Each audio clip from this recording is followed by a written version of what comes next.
ओम शांति। ओम शांति। आज की तारीख है 24 अगस्त 2023।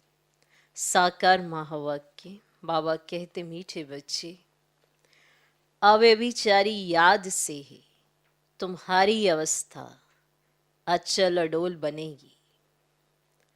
अव्यभिचारी याद से ही तुम्हारी अवस्था अचल अडोल बनेगी। पुरुषार्थ करो, एक बाप के सिवाय दूसरा कुछ भी याद ना आए। पुरुषार्थ करो, एक बाप के सिवाय दूसरा कुछ भी याद ना आए। आज का प्रश्न, शिव बाबा कौन सी सर्विस करते हैं और तुम बच्चों को क्या करना है? उत्तर, संगम पर शिव बाबा सभी आत्माओं को कब्र से निकालते हैं। संगम पर शिव बाबा सभी आत्माओं को कब्र से निकालते हैं, अर्थात आत्माएं जो देह अभिमान में आकर पतित बन गई हैं, उन्हें पतित से पावन बनाने की सर्विस करते हैं। संगम पर शिव बाबा सभी आत्माओं को कब्र से निकालते हैं, अर्थात आत्माएं जो देह अभिमान में आकर पतित बन गई हैं, उन्हें पतित से पावन बनाने की सर्विस करते हैं। तुम बच्चे भी बाप के साथ साथ सबको शांति धाम और सुखधाम का रास्ता बताने के लिए लाइट हाउस बनो। तुम बच्चे भी बाप के साथ साथ सबको शांति धाम और सुखधाम का रास्ता बताने के लिए लाइट हाउस बनो। तुम्हारी एक आंख में मुक्ति और दूसरी आंख में जीवन मुक्ति हो। शिव बाबा कौन सी सर्विस करते हैं और तुम बच्चों को क्या करना है? संगम पर शिव बाबा सभी आत्माओं को कब्र से निकालते हैं, अर्थात आत्माएं जो देह अभिमान में आकर पतित बन गई हैं, उन्हें पतित से पावन बनाने की सर्विस करते हैं। तुम बच्चे भी बाप के साथ साथ सबको शांति धाम और सुखधाम का रास्ता बताने के लिए लाइट हाउस बनो। तुम्हारी एक आंख में मुक्ति और दूसरी आंख में जीवन मुक्ति हो। आज का गीत है, किसने यह सब खेल रचाया? ओम शांति। ये वास्तव में भक्ति मार्ग का गीत है। कोई है जरूर जिसकी ये महिमा है। बच्चे अच्छी रीति समझ सकते हैं कि ये बाप ही है जो सब कुछ करते हैं। करन करावन हार है। सिख लोग बहुत महिमा गाते हैं क्योंकि नया धर्म है और यह है बहुत पुराना धर्म। गाते हैं एक ओमकार सतनाम। ओम का अर्थ भी बाबा ने बहुत अच्छी रीति बताया है, समझा है ना? वह तो बहुत लंबा चौड़ा अर्थ कर देते हैं। मैं कहता हूं, मैं परमात्मा परम धाम का रहने वाला, मैं पुनर्जन्म में नहीं आता, तुम पुनर्जन्म में आते हो। बाप बच्चों को बैठ परिचय देते हैं। मैं बच्चों के सामने ही प्रत्यक्ष हूं। इन्हों को समझाया है, मैं हूं परम पिता परमात्मा, जिसको तुम आत्माएं भक्ति मार्ग में याद करती हो। ओ गॉड फादर, उनकी महिमा भी है, पतित पावन, रहम दिल, लिबरेटर, उनको गाइड भी कहते हैं। और यह है पांडव सेना। पंडा मुक्ति जीवन मुक्ति की राह बताता है। गाते भी है ना, नैया मेरी पार लगाओ। बरोबर परमात्मा को खेवैया भी कहते हैं, बागवान भी कहते हैं। कहते हैं तुम कितने मस्त थे। सत्युग त्रेता में बेपरवाह बादशाह थे, कितने वैभव थे, श्रीनाथ द्वारे में कितने वैभव खिलाते हैं, पक्की रसोई बनाते हैं। जगन्नाथ के मंदिर में दाल चावल बनाते हैं, वहां काले चित्र दिखाते हैं, अभी तुम सब काले हो। श्रीनाथ द्वारे में बहुत फर्स्ट क्लास चीजें बनती हैं, फिर जो श्रीनाथ को भोग लगाते हैं वह पुजारियों को मिलता है, वह फिर दुकान में बेचते हैं, उससे शरीर निर्वाह होता है। तुम बच्चे तो स्वर्ग के मालिक बनते हो, वहां जो वैभव तुम खाते हो वे दास दासियां भी खाते हैं। 36 प्रकार के वैभव बनते हैं, इतने तो खा नहीं सकेंगे, तो फिर दास दासियां खाते हैं। परंतु इसमें खुश नहीं होना है, राजधानी तो सारी बननी है। तुम वहां बहुत मौज में रहेंगे। वर्ल्ड ऑलमाइटी अथॉरिटी का स्थापन किया हुआ स्वर्ग का राज्य भाग्य तुम बच्चों को मिलता है। कहते हैं ज्ञान, भक्ति, वैराग्य। अब वैराग्य 2 प्रकार का होता है। सन्यासियों का है हद का वैराग्य, घर बार छोड़ जाकर जंगल में बैठते हैं, फिर वे गुप्त मदद करते हैं, भारत का बहुत फायदा करते हैं। जैसे विनाश के लिए कहा जाता है ना, इनसे स्वर्ग के गेट खुलते हैं, वैसे ये भी पवित्रता की मदद करते हैं। इसीलिए ड्रामा में उन्हों की महिमा है। बाप कहते हैं ज्ञान प्राय लोप हो जाता है, तो उनका है हद का वैराग्य, तुम्हारा है बेहद का। तुम्हें बेहद का बाप वैराग्य दिलाते हैं। गृहस्थ व्यवहार में रहते सिर्फ बुद्धि से भूलना है। ये तो पुराना शरीर है, अब 84 जन्म पूरे हुए, देह सहित देह के सब धर्मों सर्व संबंधों को भूलना है, अपने को देही समझना है। अब वह तो कह देते कि आत्मा निर्लेप है, कुछ भी खाओ पियो लेप छेप ही नहीं लगता है। अनेक मत मतांतर हैं, कैसी रस्म रिवाज है, जिसने जो मत चलाई चल पड़ती है। जैसे यहां कोई आदि देव को महावीर कहते हैं, महावीर फिर हनुमान को भी कहते हैं। वास्तव में तुम सब महावीर महावीरनियां हो, जो माया पर जीत पाते हो, श्रीमत पर पुरुषार्थ करते हो। तुमको अपनी अवस्था ऐसी रखनी है जैसे अंगद को रावण हिला नहीं सका, ऐसी अवस्था। तुम महावीरों को भी भल कितना भी माया का तूफान लगे, परंतु हिलना नहीं है। ये अवस्था अभी नहीं होगी, पिछाड़ी में ऐसी अवस्था होनी है। कितने भी विकल्पों के तूफान आए, लेकिन अडोल रहना है। अब विचारी याद रहे और किसकी याद ना आए, इसमें मेहनत बहुत करनी है। पिछाड़ी में ही अचल अडोल बनेंगे। अचल घर यादगार है ना, है ना, उसके ऊपर गुरु शिखर है। अभी तुम समझते ऊंचते ऊंचे शिव बाबा, और वह है रचयिता। पहले पहले क्या रचते हैं वह भी बुद्धि में रखना है। ऊंचते ऊंचे शिव बाबा, फिर है ब्रह्मा विष्णु शंकर सूक्ष्म वतनवासी। और विष्णु को 4 भुजाएं क्यों देते हैं? 4 भुजाएं क्यों देते हैं? इससे ये प्रवृत्ति मार्ग सिद्ध होता है। तुम्हारा है प्रवृत्ति मार्ग, ब्रह्मा द्वारा स्थापना कराते हैं। ब्राह्मण धर्म है ऊंचते ऊंच, देवताओं से भी तुम ऊंच हो, क्योंकि तुम सर्विस करते हो। देवी धर्म की स्थापना कर फिर तुम विश्व के मालिक बनते हो। ऊंचते ऊंचे एक बाप अथवा महिमा लायक एक ही शिव बाबा है, दूसरा ना कोई। बर्थडे एक शिव बाबा का ही मुख्य है, बाकी तो कोई सर्विस नहीं करते। लक्ष्मी नारायण भी प्रारब्ध भोगते हैं। अभी तो सबकी कयामत का समय है।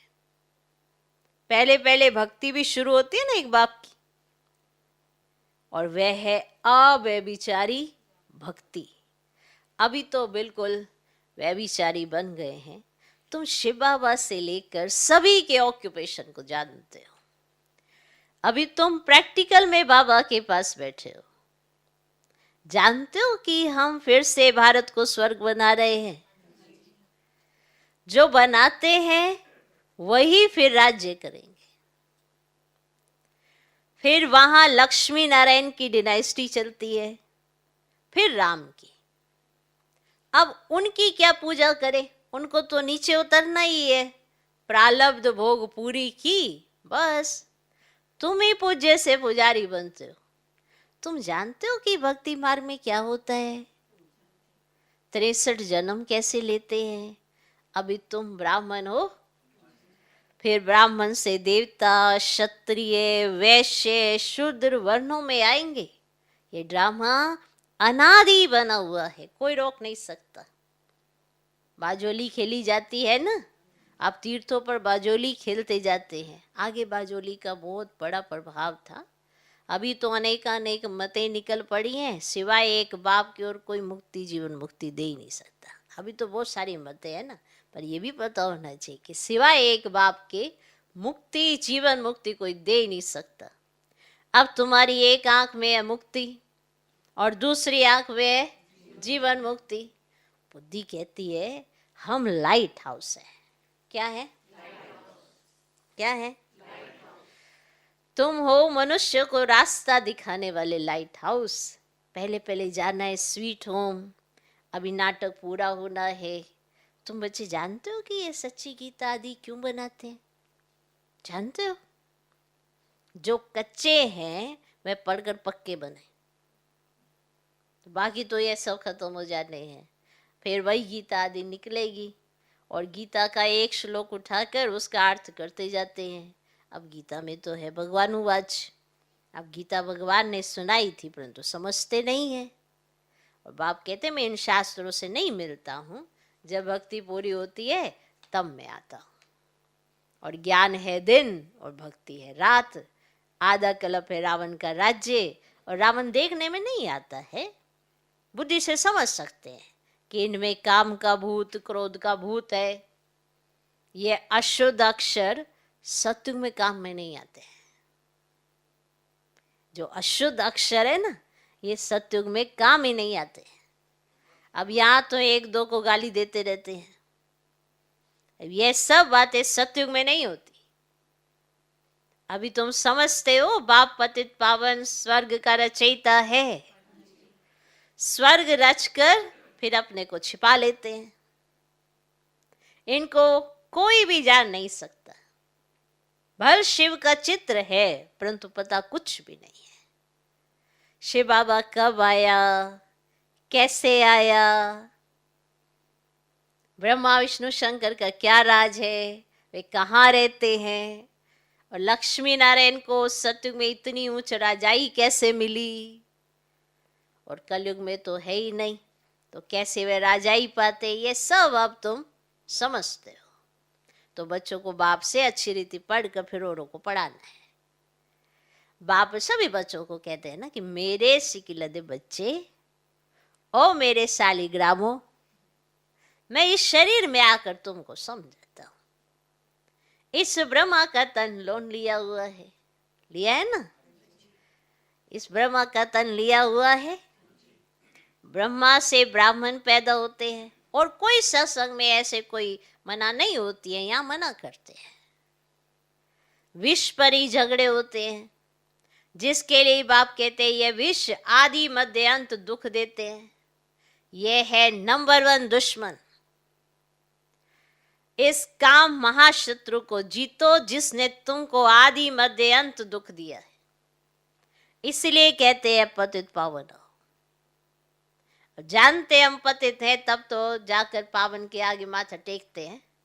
पवित्रता की कशिश होती है, इसीलिए उन्हों का मर्तबा रखते हैं। वे भी समझते हमारे जैसा ऊंच भारत में कोई है ही नहीं, तो उन्हों को भी तुम शक्तियों ने ही बाण मारे हैं। अगर स्थूल बाणों की बात होती तो ऐसे थोड़ी कहते कि परम पिता ने बाण मरवाए हैं। तो यह है ना ज्ञान के बाण।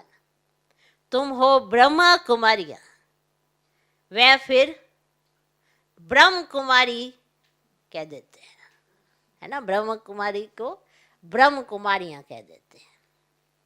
कहते हैं ब्रह्म ही भगवान है।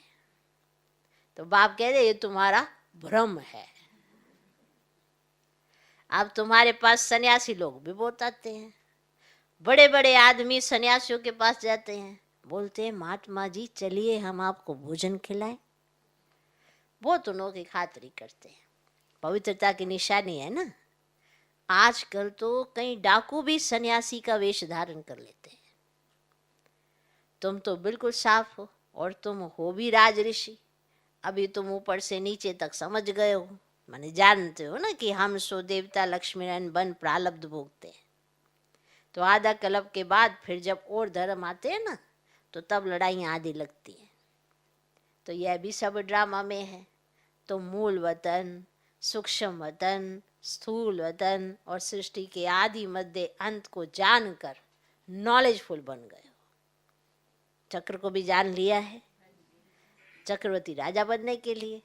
तो भारत में डबल सिर ताज राजा रानी ये लक्ष्मी नारायण ही थे। सिंगल ताज वाले उनको नमन करते हैं। तो पवित्रता की ताकत थी और सत्युग में संपूर्ण वाइसलेस संपूर्ण निर्विकारी थे। और गाते भी हैं सर्वगुण संपन्न 16 कला संपूर्ण। तो ये क्यों गाते हैं? और खुद पुजारी विकारी हैं। तो भारत भरी देखो बच्चे सारा खेल है। डबल सिरताज और सिंगल सिरताज, अभी तो नो ताज।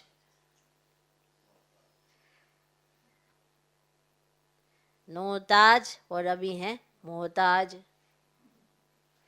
तो तुम सारे सृष्टि चक्र को समझ गए हो। समझ गए हो? क्रिएटर, डायरेक्टर, मुख्य एक्टर कौन है ये भी तुम बच्चे जानते हो। फिर तुम देवता बन जाएंगी।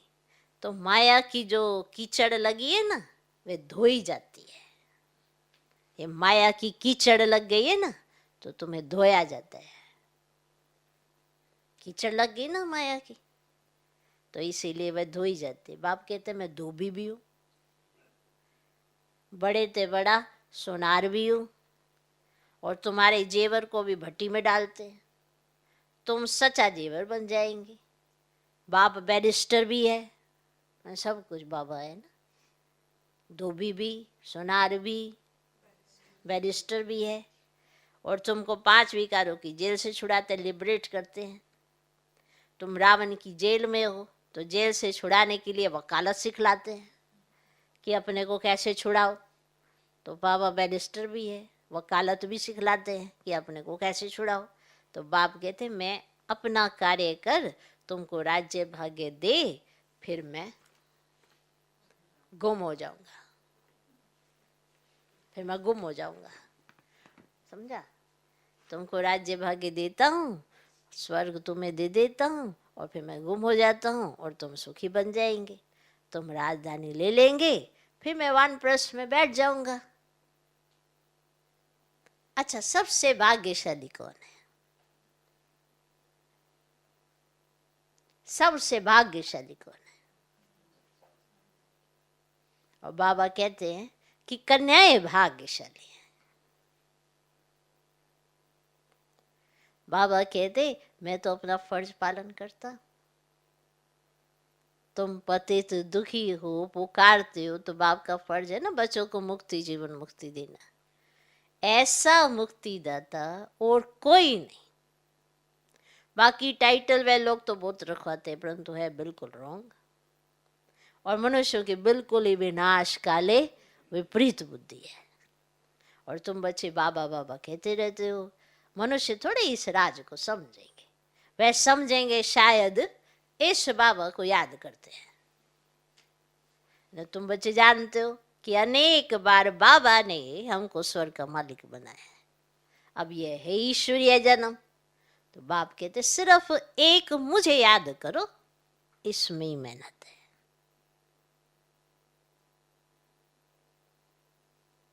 अच्छा, मीठे मीठे सिके लदे बच्चों प्रति माता पिता बाप दादा का याद प्यार और गुड मॉर्निंग। रूहानी बाप की रूहानी बच्चों को नमस्ते।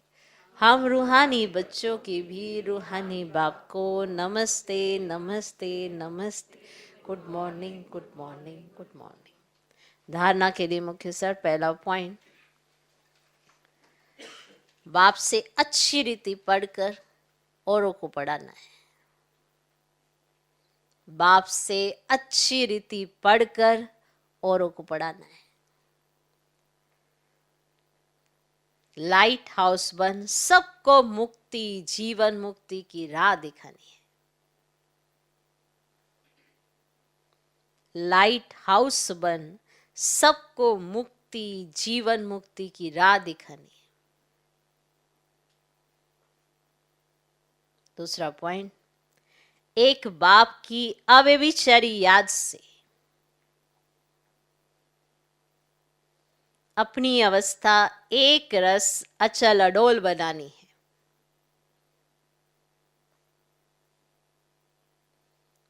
एक बाप की अव्यभिचारी याद से अपनी अवस्था एक रस अचल अडोल बनानी है, महावीर बनना है।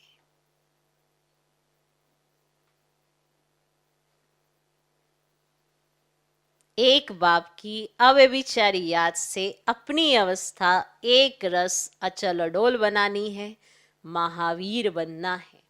आज का वरदान, अलौकिक रीति की लेन देन द्वारा सदा विशेषता संपन्न बनने वाले फराक दिल भव। अलौकिक रीति की लेन देन द्वारा सदा विशेषता संपन्न बनने वाले फराक दिल भव। जैसे किसी मेले में जाते हो तो पैसा देते और कोई चीज लेते हो। लेने से पहले देना होता है, यानी कि आप चीज लेंगे फिर बाद में पैसा देंगे। पहले आपको पैसा देना है फिर आपको चीज लेनी है, तो लेने से पहले देना होता है। तो इस रूहानी मेले में भी बाप से अथवा एक दो से कुछ ना कुछ लेते हो, अर्थात स्वयं में धारण करते हो। जब कोई गुण अथवा विशेषता धारण करेंगे तो साधारणता स्वतः खत्म हो जाएगी। गुण को धारण करने से कमजोरी स्वतः समाप्त हो जाएगी। तो यही देना हो जाता है। गुण धारण किया, कमजोरी खत्म, तो यही देना हो जाता है। हर सेकंड ऐसी लेन देन करने में फराक दिल बनो तो विशेषताओं से संपन्न बन जाएंगे। गुणों को धारण करो और साधारणता खत्म। आज का स्लोगन, अपनी विशेषताओं का प्रयोग करो तो हर कदम में प्रगति का अनुभव होगा। जो विशेषताएं बाबा ने हम बच्चों को दी हैं उसका यूज करना, उसका प्रयोग करना, तो हर कदम प्रगति का अनुभव होगा। माना आगे बढ़ रहे हैं, ये अनुभूति होगी। कई बार कईयों को लगता है हम आगे नहीं बढ़ रहे हैं, बस ऐसे ठहरे हुए हैं, खड़े हैं। कारण वो विशेषताएं यूज नहीं करते जो बाबा ने हम में डाली हैं। बाबा के बने तो विशेषताएं आई हैं ना। तो अपनी विशेषताओं का प्रयोग करो तो हर कदम में प्रगति का अनुभव होगा। ओम शांति।